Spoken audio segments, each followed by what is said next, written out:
Bueno, buenas tardes a todas y a todos, bienvenidos. Gracias por estar aquí.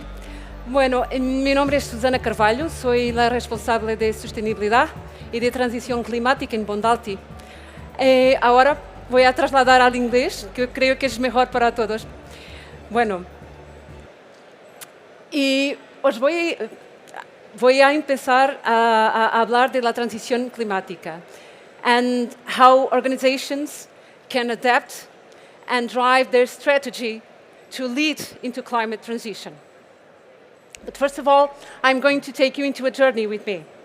And if you can, please try to close your eyes for a minute and try to imagine that you are going into an airplane and you are going into a long-haul trip into a paradisiac destiny. Maybe you're trying to relax a little bit, enjoying the trip, trying to sleep a little bit, just enjoying the flight. But suddenly, you hear some strange noises. And it seems that a small piece in the aircraft has been released. And you get a little frightened, but you hear the captain. Dear passengers, we're just passing some turbulence, no worry about. So you try to relax again. But then you hear another piece. And the captain again says, dear passengers, everything is under control. Just enjoy your flight and relax. But then you continue to hear another piece and another piece. These small metallic pieces are being loosed by the aircraft. What will you think right now?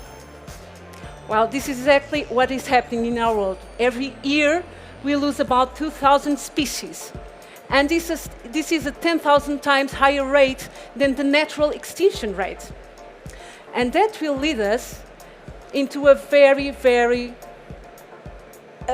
complex possibility, is that in the near future, we'll have about 40% species extinct. That will lead to food issues, food security, to clean water accessibility issues. We will also have more diseases, more health crises, and also inclusively issues in accessing to energy and all other types of economic impacts. So this is the new normal. And accordingly to IPCC, by this year, we have already reached 1.1 degrees Celsius global temperature rise in our planet. And the estimation is that by 2030, we'll definitely reach the 1.5 degrees Celsius increase in global temperature. So this is our new normal. And this is going to be inevitable. So what we are trying to reach is to avoid reaching the 2, the 3, or even the 4 degrees Celsius in terms of scenario. So what we'll have, it's about 40% loss of biodiversity. We'll have a major increase in the number of fires. We'll have a major increase in the number of days with extreme heat waves. And especially in Iberia, Spain, Portugal, we're already watching this. So what IPCC addresses is that we have cascade effects. And I chose this example of a cross-border impact to show how climate change really is impacting all of us. For instance, if we have an Arctic warming, that will drove a heat wave and a drought in 2010 in Russia, but it also, at the same time, drove excess rainfall in Asia, impacting Pakistan and cereal production. So we had an export ban in Russia, and we had a global increase in cereal prices. That induced and drove a panic in buyers, in consumers. That, along with other products' price increases, led to a crisis in food and food affordability, for instance, in the UK.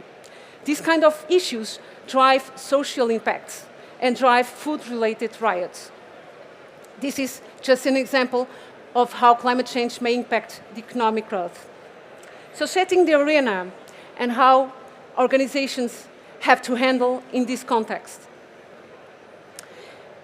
Every day we hear a lot of news impacting chemicals, either in Europe, either in the United States. And definitely, European Commission is setting a lot of pressure, as we have been discussing through the day, in terms of regulation into chemicals. And chemicals and industry are definitely the ones that have the potential to change this paradigm, to change the course of these challenges. But this isn't happening only in Europe. This is also happening in China, in North America. If we see the trends in terms of mentions in the newspapers, in media, we see that climate change, climate issues are rising rapidly. For instance, in China, from 16% to 30% in terms of mention. So the world is discussing these topics and how it affects competitiveness in organizations. So the pressure is rising. And according to this study, for instance, from Deloitte, that conducted a survey for CXOs in several sectors in industries, so these leaders have been asked into what extent do they expect to feel the pressure on their organizations over the next year. And these are the stakeholders they mentioned. The four first stakeholders they mentioned: the board, management, administration. Really immediately after they have regulation as the major pressure. After we have consumers and clients, we're talking B2B or B2C. And internally we have pressure from the employees and the rise to the best talents that we can access to. And considering the consumer confidence, if we look to all of these industries, according to consumer perspective, well, chemicals were identified as the industry that is supposedly least concerned about environmental impact. So looking at this arena, how will organizations face this pressure?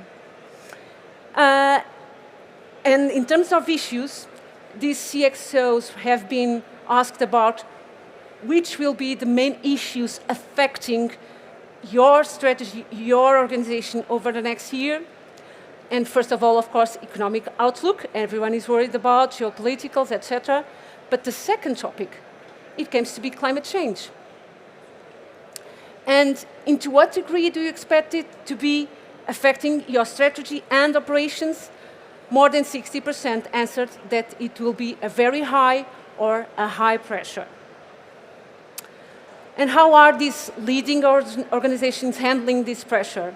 And they have identified 5 top actions. They are trying to use more sustainable materials. They are increasing efficiency in energy use in terms of industrial processes, in buildings, in industrial sites. They are trying to shift and adapt with equipment and technologies that are more energy efficient, and they are training their employees, so capacity building. And which are the top 5 obstacles to this strategy? Well, the difficulty in measuring, so data, access to data. The second identified is too costly. The third one is that there is a major focus on near-term business. As the fourth, lack of political support. And finally, the insufficient solutions to have access to low emissions inputs, such as renewable energy. And which are the projections? Considering, for instance, this is a study considering a lot of sectors, but if we look to the chemical sectors, there is a major gap between the net zero commitment that the organizations are stating and the actual projection, the year of projection they will reach the net zero. And in some cases, we are talking about 20 years delay. 20 years delay in terms of real projection. So that shows the necessity to hurry and to drive this change. So how can, in our daily routines, in our company, our organizations, lead the way into this transition? And we're going to talk about sustainability perspectives. And find out, if you look inside, what do your employees think about? What are their needs? And probably you'll find that a lot of them are connected to your strategy. For instance, meet John. He's a client accountant. And he wants to meet his clients' expectations. He's worried about building trust and how transparency can affect decisions when trying to reach an agreement or selling to a client. Anna, she works in the employee engagement department, and she's developing a well-being program with lots of social benefits for all employees, because she knows that people feel more motivated, can be more productive if they feel healthy, happy, and more connected in their workplace. Meet Emily, the head of logistics. Every day she's struggling to guarantee all materials, all compounds are delivered on time. So she has to monitor the risks in her supply chain. She has to monitor issues like human rights, labor conditions, financial criteria, raw material availability, and, for instance, country of origin of all the materials she's using. And finally, David, he's a site inspector, and he's looking for ways to reduce energy, water consumption in the industrial facilities, and he's also worried because he has an air quality report that he has to monitor about pollutants emissions. So all of these people, in their daily basic routines, they can make the change, small changes, to drive a bigger change, to reach your organization's commitments, and to help together to reach these major challenges. So in terms of competitiveness, how this affects organizations, and a study considering a lot of organizations demonstrated that organizations that embed sustainability in their own business model can deliver financial value and sustainability impact much more than the rest of organizations. And more than that, they can deliver financial impact in a lasting positive impact on society and on environment. So if we look into the business model, and this is a regenerative capitalism model, if we look to the break-even, this is where we define sustainability. So it is the break-even between what you take from the planet, from the nature and society, and what you give back. So sustainability will be in the middle as the break-even. Where do we need to be to drive this change? We have to shift to the right side. We have to be regenerative. So we have to deliver more than what we take. Otherwise, we won't reach our global commitments.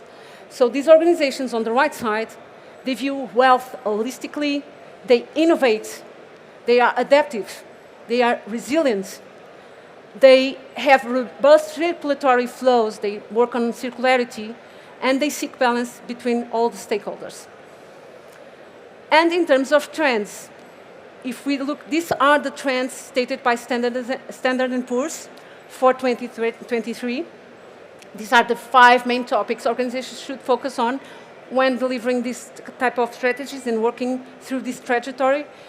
One is disclosure. As I mentioned, data is the new gold of the century, and accessibility to data alongside all the value chain, it's crucial. The second topic is risk, identification, managing risk. 3, trade-off between climate strategies and security of energy supply. The 4th, adaptation and resilience. And finally, the workforce. The talent issues and the employees of the future will also be a major trend and a topic to look for. And finally, greenwashing. It has to stop. So we are starting to see European Commission working on this type of regulation also. And now it's the time to deliver results. We have to provide data. We have to definitely walk the talk and provide transparency to all stakeholders. In second term, we have connectivity and interrelationships between partners, ecosystem in terms of innovation, symbiosis in industry clusters, etc. And we have to embed it into our business models. And finally, as I mentioned, sustainable innovation. And having an oversight of the European Commission pathway to the chemical industry, we also see all of these topics and how companies can drive success and competitiveness in this context. So we have international competitiveness. We have to drive international competitiveness, look for long-term impacts, define KPIs and sustainable development indicators, and promote environmental and safety standards. And we also have to promote the market for sustainable products, safe and sustainable by design, which will be also regulated. And we have to work also in the safety of the products and some incentives to purchase sustainable products by the side of the consumers. We also have to work on reduction of dependencies in the supply chains and reduce those vulnerabilities, work with all suppliers alongside all the value chain to secure long-term supply contracts, etc. And finally, all of these topics that are addressed by the European Commission focused on the products. We have a safe and sustainable by design. We have to increase collaboration in the value chain to analyze new business models, for instance, chemical leasing, which can be a new line of business. And we have to support the substitution to safer chemicals, including eco-design, circular models. And how is BONDALTI performing in this climate transition journey? Well, not surprisingly, we have more than 90% of our carbon emissions on scope 3 emissions. So we definitely have to work on supply chain, and I believe most of the companies have to focus on scope 3. And these are the main 4 pillars that we are trying to define our strategy on. Firstly, transform. Internally, review every process, every equipment to drive energy efficiency and try to decarbonize your own processes. We have to value using life cycle assessments of products that are valuable in the market to deliver green or low carbon products. We also have to overlook about the emissions trading schemes that will start to phase out in 2026. How will we adapt to this new regulation? Also carbon markets, for instance, in Portugal and in other states in the European Commission, there are rising new voluntary carbon markets. As third, to adapt. For that residual emissions, we can focus on carbon offsetting, of course, but we also have to adapt our organizations, our sites, to climate transition. And finally, engage and evolve. Capacity building of all employees, working with the suppliers, etc. And these are the global frameworks we have been working with. We are EcoVadis Platinum also. We are also working with CDP to respond to some of our clients and looking for all of these global frameworks that set the arena for every organization that wants to meet net zero commitments.